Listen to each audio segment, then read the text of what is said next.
오늘은 이제 최근 한 달간 거의 가장 큰 국민적 이슈였던 것 같은데요. 그 SKT 지금 유심 정보 유출 사건에 대해서 저희도 한번 다뤄보려고 합니다. 합동조사단 결과 보니까 악성 코드가 2022년 굉장히 오래됐죠. 설치된 거를 아직까지 모르고 있다가 이제야 이제 알게 되고 이제 그러면서 이제 유출이 됐더라고요. 조사가 이어지고 있고 이 합동조사단은 좀 과학적인 조사죠. 그죠? 이렇게 법률적인 어떤 책임을 묻는 게 아니라 예방하고 피해를 최소화하기 위한 이제 조사가 될 거고요. 그와 별도로 이제 SKT 쪽에 있던 그 개인정보보호법상의 기술적 보호 조치 의무나 이런 걸 다 있는지 여부에 대해서는 지금 개인정보보호위에서 별도로 조사를 하고 있습니다. 그래서 이 이슈에 대해서 좀 다뤄보려고 하는데 어떤 말씀을 좀? 저희는 법률적인 걸 말씀을 드려야지 되니까 유심히 해킹돼서 개인정보 유출된 데 대해서 어떤 법률적으로 보상을 받을 수 있을지 그 부분에 대해서 좀 얘기를 해봤습니다. 가장 이제 생각해 볼 수 있는 게 아무래도 이제 해킹에 의한 개인정보 유출에 따른 이제 손해배상 책임이 될 거고요. 유심은 아니었고 그렇지만 이제 기존에 사례들이 좀 있었죠. 통신사라든지 어떤 인터넷 쇼핑사라든지 이런 이제 회사들이 해킹에 의해서 이제 개인정보 유출이 돼가지고 집단 소송을 제기하면서 책임이 인정되기도 했고 안 되기도 했었던 것 같아요. 그 차이는 뭘까요? 업체가 기업이 개인정보 보호를 위한 조치를 했는데도 불구하고 막기 어려운 해킹에 의해서 그런 피해가 발생을 한 것인지 아니면 그런 조치를 제대로 하지 않았는지 그게 가장 중점적 의문이 아닐까. 그러니까 결국에는 현재 어떤 기술 수준에서 요구될 수 있는 그런 보호 조치를 다 했음에도 불구하고 워낙에 해커가 출중한 해커라서 이거는 막기 어려웠다고 보인다라고 하면 이제 손해배상 책임이 없다 이런 판단이 나올 수도 있는 거고, 지금 현재 기술 수준상 요구되는 기술적 보호 조치가 미흡했다 그런 경우에는 이제 손해배상 책임이 좀 인정이 될 수 있다. 그래서 이제 사안별로 좀 달랐던 것 같고요. 제가 보니까 어떤 보호 조치 의무를 위반했다고 해서 또 손해배상 책임이 인정되는 건 아닌 것 같더라고요. 그러니까 보호 조치 의무를 위반을 했다고 하더라도 결국에는 그 손해가 발생한데 인과관계가 인정이 돼야 되는 부분도 있고 해서 제가 보기에는 무조건 인정된다 이런 소송은 아닌 것 같아요. 그런 인과관계 입증이나 또 그 보호조치 의무 위반 여부 이런 거에 대한 인정이 돼야 되는데, 우리가 이제 청구를 하고자 한다면 일단은 손해배상 책임을 이제 법률적 요건을 검토해야 될 거 아니겠어요? 그러면 그렇죠. 이제 일단은 원고로서 내가 주장하고 입증해야 되는 거는 뭔가요? 이런 소송에서 손해배상의 일반적인 원칙에 따라서 내가 어떤 손해가 발생을 했는데 손해가 발생하려면은 가해자의 과실이 있는 위법 행위를 입증을 해야지 되기 때문에, 그리고 현재 확인된 명백한 사실은 개인정보가 유출되었다는 거.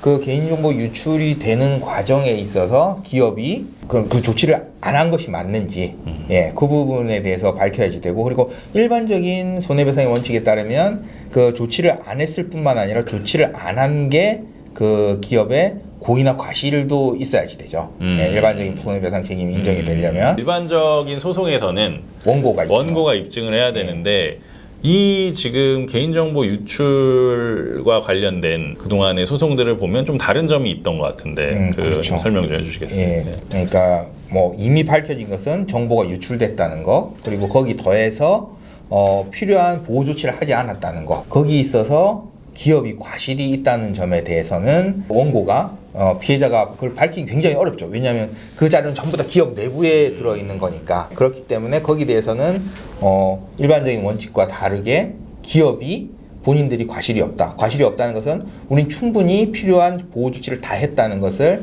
입증하도록 하게 돼 있는 거죠. 그게 이제 개인정보보호법상 이제 그 기업이 내가 고의 또는 과실이 없음을 입증을 해야지 면책이 된다. 그렇죠. 내가 이렇게 충분히 노력을 했다. 이걸 입증을 해야 돼. 일반적인 경우에는 고의 과실도 다 원고가 입증을 해야 되지만 고의 과실까지는 원고가 입증할 필요는 없다. 그런데 그거야 그렇다고 치는데 기술적 보호 조치 의무를 위반했는지 안 했는지를 입증한다는 게 굉장히 뭐 쉽지만은 않을 것 같은데 그러면은 이거를 어떻게 어떤 보통 이제 입증을 하고 그렇게 들어가게 되는 건가요? 보통 이제 이런 사건 혹은 뭐 금융 사건 같은 경우에는 금감원이라든지 방통이라든지 정부 기관에서 이런 큰 문제가 발생할 때 조사를 벌이니까 그런 조사 보고서에 그런 내용들이 자세히 나오게 되겠죠. 예. 그러니까 이 경우에는 지금 과기부와 지금 한국인터넷진흥원과 함께 하고 있는 합동조사본부에서는 그 보고서를 뭐 문서 제출 명령을 통해서 받던가 아니면 공포가 된다면 그냥 공포가 된 자료를 써도 되는 거고 그리고 기술적인 부분과 그다음에 이제 지금 개인정보 보호위에서 조사하고 있는 이게 과징금을 부과하기 위해서 조사를 하는 게 그렇죠. 되겠죠. 그 기술적 보호 조치 의무를 과연 다 한 것인가에 대한 조사 결과 보고서가 이제 있을 건데 이건 아마 일반에 공개되지는 않을 것 같은데 이것도 어떻게 뭐 입수할 수 있는 방법이 있나요? 뭐 소송에서는 법원의 뭐 문서 제출 명령을 통해서 그 서류가 이 소송에 꼭 필요한 자료다라고 한다면 법원에 신청을 하고 법원에서 판단해서 소송이 필요하다면 그 기관에 문서 제출 명령을 해서 특정한 거부 사유가 없다면 제출을 해야 되니까 그런 식으로 받아볼 수가 있겠죠. 또 뭐 다음으로는 현실적으로 잘못한 기업에 대해서 책임을 묻는 것도 중요한 의미겠지만 또 피해자들 입장에서는 보상을 받고 싶은 마음도 있는 거잖아요. 보상 범위는 어떻게 될까요? 보상 범위는 위자료라고 봐야겠죠. 그렇죠. 정신적인 피해에 대한 위자료. 그러니까 내가 뭐 실제로 뭐 재산상의 손해가 발생을 했다면 그거는 뭐 당연히 청구를 할 수 있겠지만 해킹에 의해서 복제폰이 발생하고 복제폰에 의해서 내 예금이 출금이 된다든지 이런 일이 발생을 해서 내가 어떤 경제적인 피해를 입으면 그건 인과관계를 따져가지고 손해배상 청구를 하겠지만 결국은 내가 심리적으로 불안하고 불쾌하고 그런 정신적인 피해밖에 없기 때문에 정신적인 위자료 정도가 인정이 될 것 같고 정신적인 위자료는 분명히 뭐 인정될 가능성은 높겠죠. 그리고 그렇죠. 지금 뭐 SKT 그 관계자 뭐 어디 부차장님인가 나오셔가지고 그 부분에 대해서는 너무나 뭐 죄송스럽고 뭐 이런 얘기도 하셨으니까 뭐 어느 정도는 인정이 될 가능성도 있어 보이네요.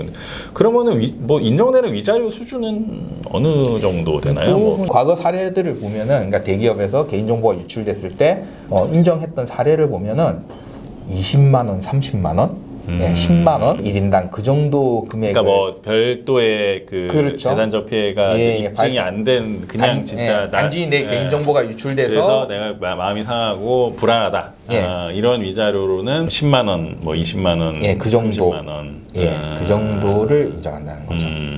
만약 이 사건으로 해서 엄청나게 큰 막 그 재산적 피해가 발생하는 그 사례가 생기면은 좀 더 커질 수도 있겠지만 뭐 현재 상황으로 어쨌든 SK에서 그렇게 뭐 우리 그 유심 보호 서비스만 하면 문제 없다 이렇게 이제 도용될 일 없다 이렇게 뭐 확신하고 계시니까 그냥 진짜로 뭐 별일 없이 그냥 지나가고 이제 나의 어떤 마음의 상처만 남았다고 하면 사실 10만 원이 뭐 안 될 수도 있겠네요.